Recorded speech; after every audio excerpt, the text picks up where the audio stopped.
بسم الله والصلاة والسلام على أشرف المرسلين سيدنا ونبينا محمد صلى الله عليه وسلم. أما بعد مركو رئيسي وقلاده إنان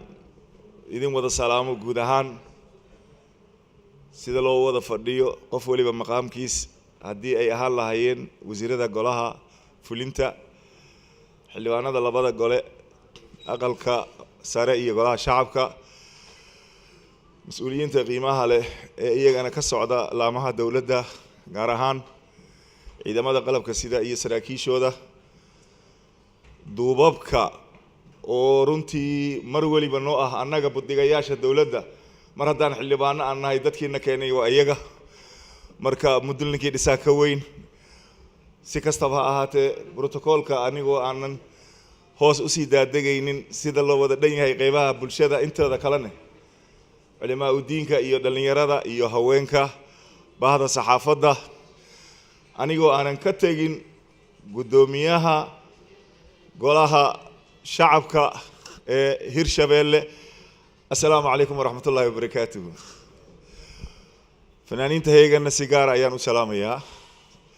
ما دام مقعي أنيقا ليوسو مرتجري قيب كم دا أيجا مارتي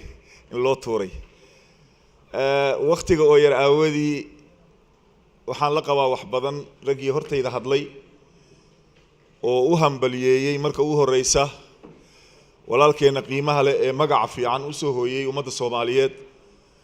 samafale Dr. Xuseen Duubo Cabdi talaabo Soomaali inay kaga dayato ganacsatadeeda iyo inta Ilaahay wax u dhiibay looga baahan yahay ay tahay mudanayaal iyo marwooyin amaantaad u jeediseen mid la mid ah ayaan annagana u sii jeedinaynaa aan codkeena ku biirinaynaa waxaan sidoo kale mahadcelinta aad u sii jeediseen madaxweyne runtii Ismaaciil Cumar Guuleed oo ah nin Soomaali u taagan oday Soomaaliyeed madaxweyne Soomaaliyeed aan dhihi karo Ismaaciil Cumar Geelle afwan odaygii hore ayaan ku sameeyay intaba yani ayadoo aan u hayno kalgacal aan maartay la soo koobi karin walaalaha reer Djibouti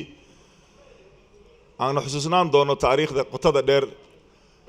ee ay ku leedahay doorka maanta shariifka ah dawladdan maanta dalka ka jirta iyo kuwii ka sii horeeyayba hadiise laakiin aan u sii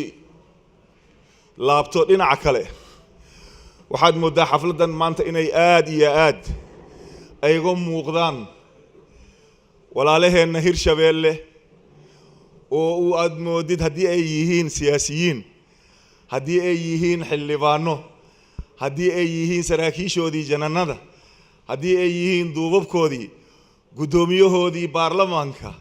oo aad moodid inuu kooramka u wada dhan yahay macal hablahoodii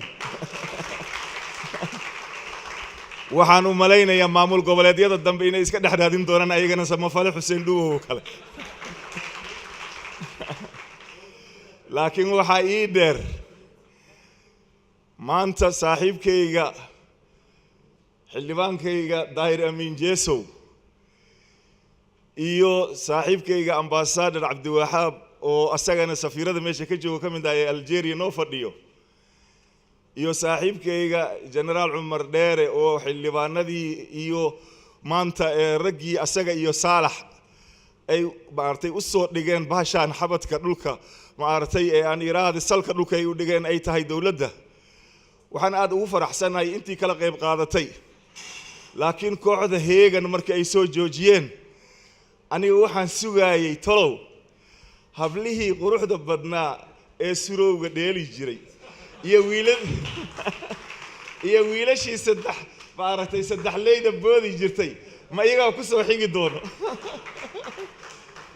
balse haddii meesha ay ka maqan yihiin hablaha ayaan leeyga guulguulin anaa ka gabyaa gadaashooda ama aan wiilkii saarka intuusan soo boodin uusan dhihin saddex leydi oo mow casarkaan cijaabde ومؤمنو يقارك منو يقاركين عليهم صار نمبو عسر كان عجابه ومبو مسنا ويل عافية من أن عصر كان عجائب مركا ويل عافية ولا علامة صاري وأن سيرو من الليلي وأن لبودين وحن لها صاحب كا مارتي داير أمين جيسو صاحب هذا كله بريان وحن أركاي بوندر يوابري حمر ججب يشيبس oo laga dheelayo dhaanto wariyaan lagu gaadin magac waa la wada jecel yahay baasha waxa la hays fasirtay soo dhaxgali sirooga iyo saarka marka aasif aad baan ugu faraxsanahay runtii reer Hiiraan iyo reer maartay Jowhar magaca Hiirshabelle aad ku baysantiin laakiin samafalaa waxa idinka codsanaynaa inaad dabarka ka soo furtaano aniga laftirkeyga afgooy iyo daafeed iyo dhulkaasi samafalaha waxa uu ku leeyahay shabeellaha hoose u soo daadajiya waxaana aaminsanahay odaygayga ayaa maanta aabeyga ayaa waxay saaxiib ahaayeen oday baa la barow biyay la yiraahdo oo maanta adeerkiisa uu yahay mudane dhuubow saaxiibkayga daahir amiin jeesowna hadda kolley meel buu maarta adeer kaga yahay marka daafeed xaafad la yiraahdo bandar jadiid oo aan waxba ku oolin ayaa waxa bilaabay oday maartay baa la barow biyay la dhihi jiray markaas odayga aabeyga xoogaa yar afray uu tuuri jiray leegadiina way isla ahaayeen markaas waxa yiri war bandar jadiid yaa dhisay bakaala loo dhisay markaas odayga wuxuu dhihi jiray bandar jadiid baa la barow biyay baraka dhisowgeeda asaab bilaabay markaas